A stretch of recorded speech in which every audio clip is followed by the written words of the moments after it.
So another way to have an airway is with a trach. So so the number one reason people have trachs is for mechanical ventilation. Long term? Long term? Yeah, the number one reason to have a trach is for long-term mechanical ventilation. It should be generally, this is going to be hospital dependent as well, but in a perfect world, if a patient's been on the vent for at least 2 weeks, there should be a conversation about switching to a trach.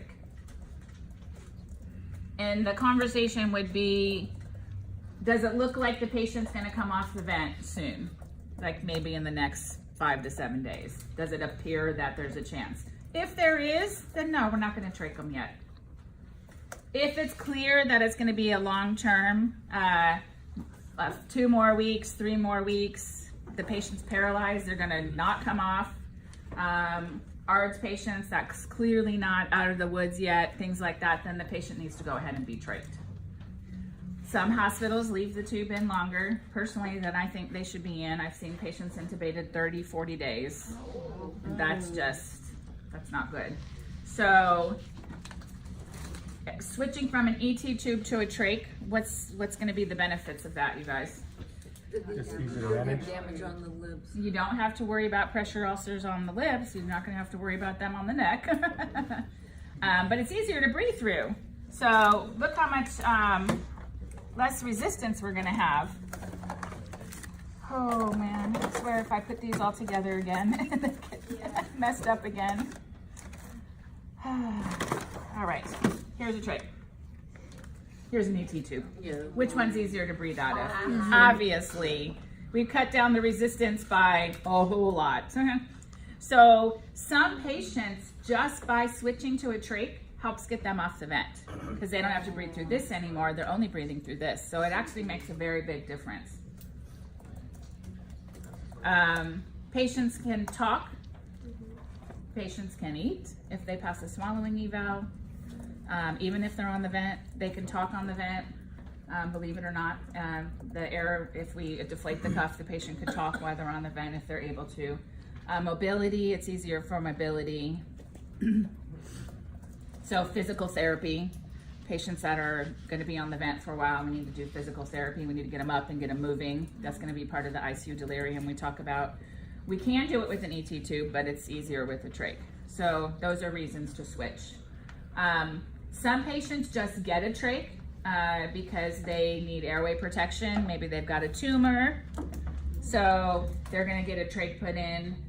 Patients that have vocal cord cancer, they get stomas, which the stoma is just the hole that's left from a trach. So you'll see them with large stomas in their neck with no trach. They will have that forever. They're the people that talk with the voice boxes. So in that patient, we would just have stomas and we would do what we call stoma care. And stoma care is literally just the hole that's left when we don't have a trach tube in place. So take the trach out, that hole is called a stoma. And so you would be caring for that around there. And those patients will have that forever because they have no upper airway anymore at all. So, what was I gonna say? So anyways, so if you have patients who are trached now, as far as the same troubleshooting things apply, however, you need to know that the number one most life-threatening complication with trachs is mucus plugs. These plug very easily. Some patients with trachs just have an enormous amount of secretions. So that's the most common life-threatening complication with a trach tube is a mucus plug. The most serious life-threatening complication, not as common, is rupture of what we call the innominate artery.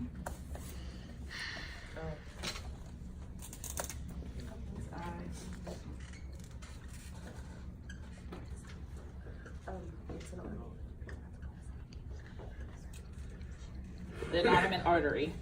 So you call the mucus plug the first life-threatening issue? The most common life-threatening issue. A mucus plug is the most common one. The most dangerous one is the rupture of the innominate artery. And you see that occasionally with trach patients. So the innominate artery runs right here, and trachs are here. So it's not supposed to be as super close to the artery. But sometimes because of anatomy, or sometimes the way the doctor put the trach in, it ends up close to it. Or patients that have a trach in for a very long time, and the cuff pressure can erode through the the tracheal wall and into the artery, and it ruptures, is what happens. So rupture of the innominate artery, blood gushing everywhere, like you've never seen, because you just now ruptured artery. So it's solely to trach patients. And you will see, if you see a trach pulsating with every beat, it's too close. Or it's there next to it, and we need to be aware that, that something can happen. It's very hard to save a patient who has a rupture of the innominate artery, but there's two things that you can do. And there have been people that survive. If it's in the middle of the night, they're probably not going to survive. It's one of those things that by chance it needs to happen when people are there and they can go into surgery. So you can inflate the cuff more because it will put pressure to help seal off the artery and keep it from bleeding, almost like a tourniquet, if you're able to. The other thing that you can do, which everyone is just like, for real, you take your index finger and you put it into the hole. Don't take the trach out. That's gonna make it worse. You're just moving around that, putting your index finger in and like hooking it underneath and pressing with your thumb at the same time. So it would be like, if here's the stoma and the trach tube's in, I would take my finger and I'd hook it in and underneath and then press on that side. And that's gonna compress the artery and hopefully get the patient to surgery. So literally you would get on the bed. If you're holding that spot to help stop the bleeding, you're gonna get on the bed with the patient and you're gonna wheel into surgery, which is what has happened a few times. And the patient survived. Yeah, don't let it go. If you're able to get there, at that point. At that point, because you take your fingers out of there. Once you can help reduce the bleeding in any way, you can't let go until the patient can get into surgery. So you're gonna get on the bed and wheel in there with them. God, is it night? And then you just wait for the surgeon to come in? No. You're done? The patient will bleed to death. There's no way to completely eliminate the bleeding. So you're trying to do what you can to limit the damage. If that happens to a patient, like in the middle of the night or something like that. I mean, it has a high mortality anyways. It's very hard to save a patient from a ruptured artery, but it can be done. Do they still have? Yeah. So you said don't obviously take the trach out. Are there any do not do's? Any other do not do's with that? Mm-mm. No, don't run the other way. Right. So I mean, even if it was at night, you're still gonna do that though, right? I mean, you're gonna try. You can try to do something. Yeah, you're gonna call a code. I mean, you're gonna call for help. Maybe there's somebody in the house that can help out and you don't know they're there. Yeah, you're gonna do something. It's just, it's not a very high chance that you'll be able to save the patient, unfortunately. Yeah, we always do something. Sharon, have you ever seen it? I've never seen it. I've had the patient has the pulsatile. Oh yeah. It just makes you nervous. Yes. You always I'm have just to- waiting. Yeah, I know someone who was actually in the room when it happened, and that patient, they were able to get to surgery and they survived. Because they did. No, it wasn't. I don't have my cape on that day. So that can happen. So let's talk about the rest you need to know about trach. So Shiley brand is the most common brand of trach. S-H-I-L-E-Y.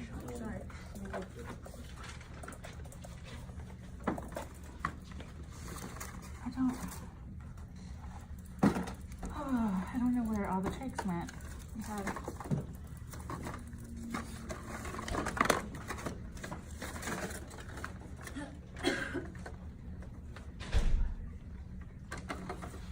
There is another brand called Vortex or Bavona. They're just not as common. You're likely going to see Shiley's in the hospital. There's another one. Oh, thank you. You guys want to pass that around? You can see.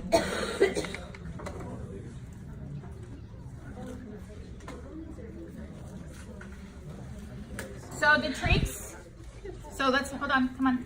Trachs can be inserted 2 different ways, either in surgery or bedside. Yeah, a bedside trach is a perc trach, percutaneous. Percutaneous.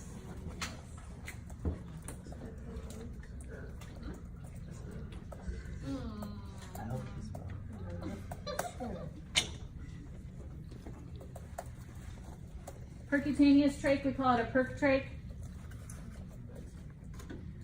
Perc trachs are contraindicated in patients who are morbidly obese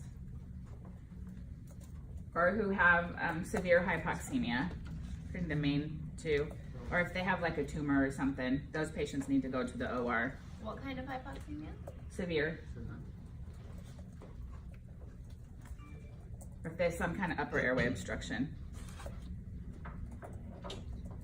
Otherwise, perc trachs are common and done routinely at the bedside. And they're actually better for the patient because they have a smaller hole than going in through OR where you end up with a larger hole or stoma. Sorry, what was the last one? Upper airway Obstruction. obstruction. Do they stay awake for that? On the bedside? Do they stay awake? I mean, we probably give them sedatives if they're not already sedated. You don't want to do that procedure while you're awake. Can you close the door, please? If a perc trach comes out though, you would replace it with an ET tube. So like most times if a regular trach comes out, you can just try to assist that trach. But if it's a perc trach, you have to do an ET tube. Why is that? I think it just has to do with the way that the stoma is made. I don't know the official answer, but that's what I've always learned is it has to do with ET tube. That's probably because the stoma is smaller than a regular trach. I don't know. They have what they call a dilator. So if you're at center, they do perc trachs quite often, especially Dr. Kim. But you get to watch it. It's usually 2 doctors. They'll have a needle that'll go in, and it has a guide wire, and then they have dilators that make it a little bit bigger. And there's something that's called a bullhorn, and it actually looks kind of like a horn that goes in, and it gradually stretches the skin, and then they put the trach. They used to call it a rhino. The brand was Rhino because it looked like a horn. So do you have to modify the ET tube to fit for the trach, or? No, the ET tube, when they do it, they pull the ET tube up just a little bit and they're using a bronchoscope. And so the ET tube stays in, and at the last second, then they pull it all the way out. Oh. So they use the light from the bronchoscope through the ET tube to kind of shine exactly where they're going to go to. And we'll show you that next term when we talk about bronchs and all that. We have actually, I guess, Brian Mertens from Vibra comes in and talks to you about it, and I'll show you a video. So perc trachs are done bedside. So once a patient has a trach in, when the trach first goes in, for like the first 72 hours, we're very, very careful. It's sore, it's an open wound, and we need a tract, that hole to be developed. So you need to have a tract developed. So if it comes out within the first 72 hours, it's a nightmare to get back in anyways. So you can always put an ET tube into a stoma as an emergency to get an airway if you can't get a trach back in. Just stuff it in there. Probably not the most appropriate wording, but advance it. I said that. So I said, you might not want to say stuff it during your presentation. Wow. Advance it. But otherwise, usually after about 72 hours, you can start doing your trach care on your patient. Trach care is very simple. All we're doing is cleaning the site and cleaning the trach. So they have trach care kits. You guys will be doing this at a lot of your rotations. You'll help with it. Literally all you're doing is taking Q-tips that have been in saline or peroxide and rubbing around the area to keep it clean. This is another place that's very, very prone to pressure sores. So you need to be very careful and do what you can to prevent them. You need the area to stay as dry as possible. Think about something rubbing an area that's moist. It's gonna be a lot more prone to a sore. So you want to keep it dry as you can. And then some places call them trach pants. Did you guys see the little split sponges? Yes. Okay, so it's a gauze with a little split in it, and that's gonna go underneath. So it's also called a drain sponge, a split sponge. Some of the hospitals call them trach pants. It's a little slit and it goes underneath the flange. so that this can't sit on the skin and cause irritation. So you're replacing that too. There's two types of, well, let's talk about the parts of the trach first. So pilot balloon, if it has a cuff, just like on an ET tube, some trach tubes have cuffs, some don't. So if there's no cuff, there's no pilot balloon. So this part here, you should have seen from your homework, is the flange. That's the part that's gonna sit. On the flange, for Shiley trachs, like I said, they're the most common. You're gonna have a number with letters after it. So this one says 6 DCFN. There's other ones that say 6 DCT. You don't need to know what all those initials stand for right now. I do because I've worked with trachs forever. You'll learn over time. 6 FEN. So there's all different kinds of 6 trachs. There's all different kinds of 8 trachs. There's all different kinds of 4 trachs. It's not like an ET tube is a size 8. You go get a size 8 and you're replacing it.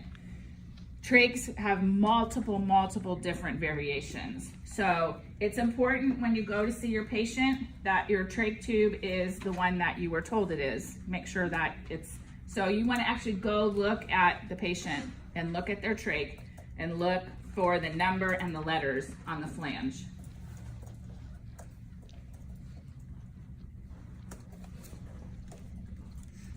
So find the number and the letters on the flange, and that's going to tell you specifically what kind of trach the patient has in. So this is a 6 DCFN. This is a 6 XLT because it's an extra long trach. 6 DCT is a disposable cannula trach. So the initials have meaning. Like I said, you'll learn some of those over time. So you have to make sure that the patient has the trach, one extra trach of the same size as what's in, and one size smaller. So this is a 6D FEN. So I need to make sure that I have a 6D FEN, which this is not. So if this was what the box was in the room, that's not the right trach. I need the 6D FEN. And you need to go as far as taking it out of the box and looking at the package, because it will come in a sterile package. And sometimes people take a trach out of the sterile package and put it in the wrong box. Fun times for me. So it does happen. So your job is to make sure that the trach, these are all a mess, is the right one. So you're gonna look for the same number and the same initials. And then the one size smaller needs to have the same initials behind it. So if you have a 6D FEN in, you need a 4D FEN as your extra. And you need to have that and one size smaller every patient's room. And a lot of times they're taped behind the head of the bed in the box. A small size. Why do we need one size smaller? In case it comes out and you can't get it back in. Be easier. Yeah, Okay. so because I of just swelling wanted and to make sure. inflammation. Oh no, that's fine, I was gonna go over it. One size smaller in case of swelling and inflammation and you can't get the 6 back in, you have a 4 as a backup. So that's requirements for every trach. I've been at Kaiser South with students, the doctor goes in to change the trach, he's ready to change it, the RT gives him the package and it's the wrong take. Not a good day for the RT, because then the doctor's very angry. So make sure that you have the right stuff in the room. You can't replace one with different letters for one with different letters. So a 6 is not a 6 is not a 6. Make sure you pay attention. And again, in time, you'll learn what all those letters mean. So trachs can be fenestrated, which means they have the little holes in it. That's to assist with vocalizing. So this trach, if I deflated the cuff, if it was in somebody, they could talk if they were able. They can put a cap on the end of this, or a lot of patients just like to put their finger over it. As long as they can get air up and through their vocal cords, then they can try to speak. They have With the cup deflated. Okay. Yep. The other thing is trachs have disposable or reusable inner cannulas. So unlike an ET tube, which is temporary, trachs are meant to be for long term. So they have an inner cannula and an outer cannula. So this is what gets cleaned or replaced. So disposable inner cannulas, which is this one, this says do not clean or reuse on it, and it has these little clippies on it. You just throw it away and put a new one in. The reusable ones have a twist lock, and I'll find it in here in this mess. And they have a twist lock and do not say do not clean or reuse. And they're white. So they're the same color as this. Those would be cleaned as part of your trach cleaning and your trach care. And there's little pipe cleaners and Q-tips in your trach care kits. You can just take and clean, and you can clean in the secretions. Some of them, they'll come out and you'll be like, ugh, gross. And there's a little tub. So for a trach with a patient who has a mucus plug, guess what you can do? Take out the inner cannula. So you don't necessarily have to remove the whole trach.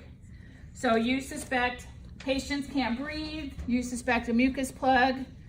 Again, we can bag and lavage in the clinic, but the easiest thing to do, patients not breathing, they're desaturating, is do this. If that fixes it, great. Take that one, clean it, or throw it away and put a new one in. If that doesn't fix it, then take the whole trach out, because the plug might be in the bottom of the actual trach itself. So inner cannula first if you're able, and then if your patient still can't breathe, then you're gonna take the whole trach out. Yes? Is the vent or wherever you're connected to, can it be connected on there without the inner cannula? No. Okay, so you won't have that mistake. Huh? You won't have a mistake with no inner cannula and being a dirty trach, right? Wait, I don't understand. Sorry. If there's no tube in there, it's gonna be a dirty trach, and then you have no way to clean it. So that's what I'm saying. There's no mistake Oh, with doing no, you would have to just get rid of this and put a new one in if the plug is in here. And this is all gonna be, like if your patient's hooked to a vent, that's all gonna be emergency stuff that needs to happen very quickly. That's why we tend to put them at the head of the bed, so it's readily available in the event that you have to replace a trach. Because your cuff could go bad too, and you'd have to replace the whole thing. What else was I gonna say? How often do you clean it? Oh, usually once a shift. How often would you change or replace it, the inner cannula? That's what she was just asking, once a shift. That's okay. Oh, same thing, okay. Clean or replace the inner cannula once a shift, or more often. Some people need it more often. In an ideal world, but patients, a lot of trach patients have a lot of secretions, and you might have to clean and replace this stuff more often. You come in the room and the patient's drain sponge underneath there is disgusting, you need to replace it. Right. Yeah, and you need to clean it and you need to dry it off, because you don't want it to stay moist. That's just that's asking to also get an infection. Yes. So whenever you replace it, do you need a doctor's order to replace it? Yeah. Or- We don't typically replace adult trach tubes themselves unless there's a problem. We just replace inner cannulas, and you don't need orders for that. Okay. That's part of standard trach care. Right. I figured that, but if there's a plug there, they can't breathe. That's again like an emergency. You're taking it out. Okay. So, So patients that are at home and do their own trach care, they still change that every day? Okay. Yep. And they'll either do it with their family will do it for them, or patients can do their own trach care. Patients have trachs long term at home, might not be ventilated. They'll do their own trach care. Yeah, my So. cousins had a trach for 26 years. Oh, yeah. They literally can take their own inner cannulas out and put them back in and do all of that. Because some people just need it for airway protection for long term. Yes? So would all of the ones, like the long-term ones like that, they would all be cuffless, right? Or would they? Not, if the patient's not on a vent, yes, they would be cuffless. But patients on vent also get cuffless ones too. You can just accommodate it with your tidal volume. So it just depends on the patient. You didn't talk about the operator. No, I didn't, because I haven't found one yet. Oh, here's one. Cool. Obturator. The obturator is used for insertion. So, unlike ET tubes, the trach itself is very durable. It's very solid. So I don't need to worry about bending it so much. This is used to help keep secretions in that from coming in. And again, unlike a stylet, I want the obturator to come out the end. So it blocks that off. So when you put it in, you're not getting secretions and stuff going in there right away. So you put the obturator in, then you put the trach in the patient, and then you take the obturator out, and then you can put the inner cannula in. Okay? So obturators are just used for insertion. To give it more room. No, to keep it, see it goes out the end. It's to keep things from going into the trach while you're putting it in. Oh, I see. It's already rigid. I know you said that, but now I understand. Okay. Trachs are already in the natural shape, so put them in and then they bend down. Kind of do it to the side too. You guys, depending on where you're at, especially when you go to the, like the long-term care facilities, you're gonna replace trachs. Don't be scared of them. Everybody's scared of trachs. You're not gonna hurt your patient. They're used to it. It's at that point, just they have a stoma, so it's not painful. It's just irritating, unless they have a sore. And if they have a pressure sore, then it's gonna be very painful.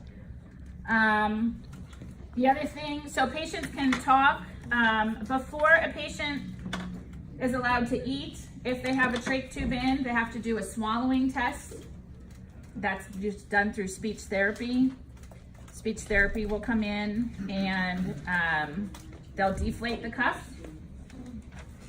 And they'll put either this is a speaking, this red cap. Patients can speak. There's a number of different variations. There's also a passing-mirror valve. The passing-mirror valve goes on the end. You're going to grab those, Sharon? And it allows patients to speak as well. And so the swallowing eval is done to make sure that my patient doesn't aspirate.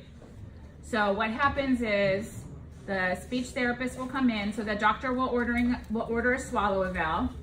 The speech therapist will come in. They'll deflate the cuff, put the cap on, whatever kind it is, and they will feed the patient blue applesauce or some other odd color. I say blue because blue is very commonly used because it's very easily seen. So Sharon's gonna pass around one of the passing-mirror valves. It's a one-way valve that goes on the end of the endotracheal tube. The aqua one is for a patient on a vent. You do the purple or the clear one. The purple or the clear, so that's for a patient on the vent. The circuit will hook up to that so a patient can talk on the vent. The purple and the clear one are for a patient who's not on a vent. It's literally got a flap. It's a one-way valve. Air goes in, but won't come out through the trach. It then is directed up through the vocal cords so the patients can talk. The passing-mirror valve was invented by David Muir, who has a trach and wanted a way to talk. So he's the one who invented it. If you go to their website, is there?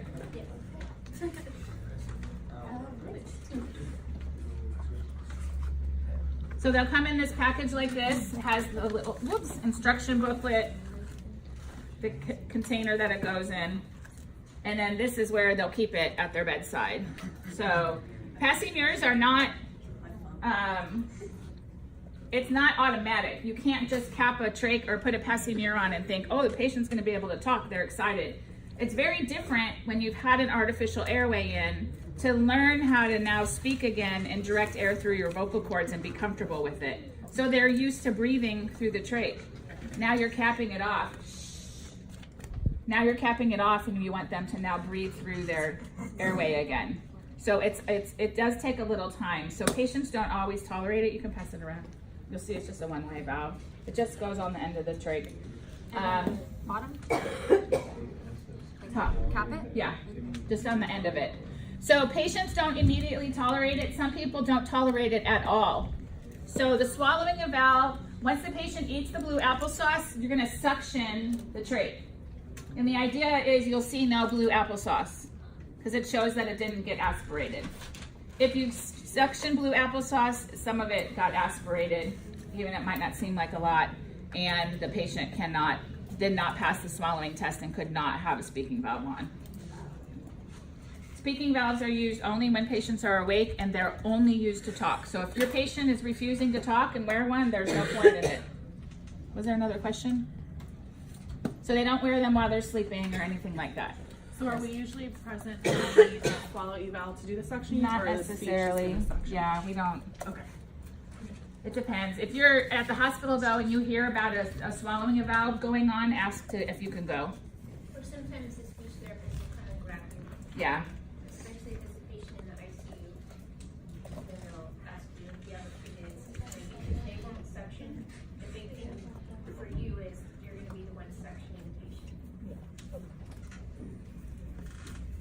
So any questions on all of that? So it's a one-way valve, so when it closes it off, do they breathe, does it breathe out of it?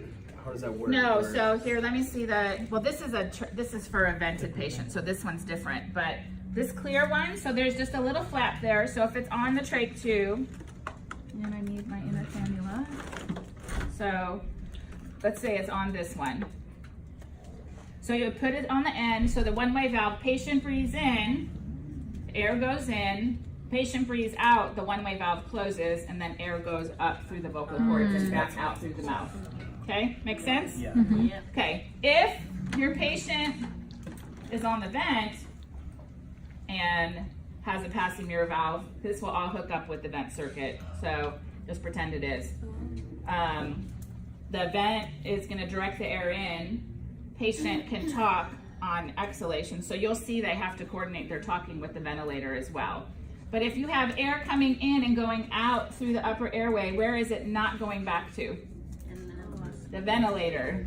So you'll see that patients with passing mirror valves in, it looks like they have low volumes and they have a leak, but they don't really, because it's all going out the upper airway instead of going back to the vent the way it normally does. So it's a little bit different to get used to. Long-term patients at home on vents like to be able to talk. Number one complaint of patients with airways in is that they can't communicate. They have a very hard time communicating. So, aqua is the trach, clear is... No, they're all for trachs. Aqua is to go through the vent circuit. Right? And then the clear one is For a non-vented patient. non-vented, and then the purple one is for Non-vented non-vented patients. as well. Yeah. What's the difference between those two? The color? Just that. Girls like purple. Oh my god. Little kids. Huh? What were you gonna say? The clear one is some people just don't wanna draw attention. Yeah. So. It's very, yeah. But little kids, lots of babies have trachs.